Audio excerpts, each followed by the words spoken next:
In today's video, I'm going to teach you how to create a simple and organized weekly meal planner in Microsoft Word. This is a great way to plan your meals for the entire week.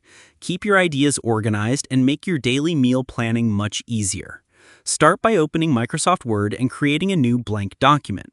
For this project, we'll create a clean weekly layout that includes the days of the week and spaces where you can enter your meals. First, create a table that will serve as the main structure of your meal planner.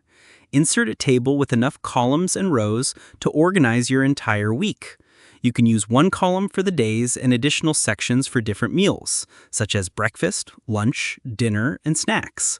Once the table is inserted, adjust the column widths and row heights so everything fits neatly on the page.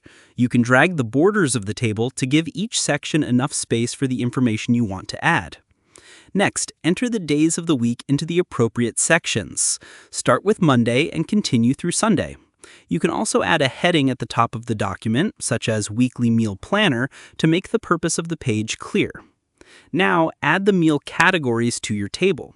For example, you can use breakfast, lunch, dinner, and snacks. These categories make it easier to see what you're planning for each part of the day.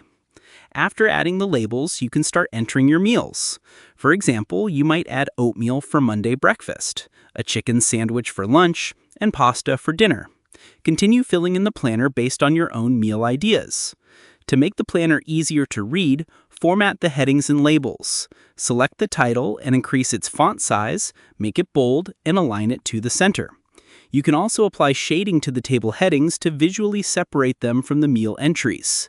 If you found this video helpful, let me know in the comments, give it a like, subscribe to the channel.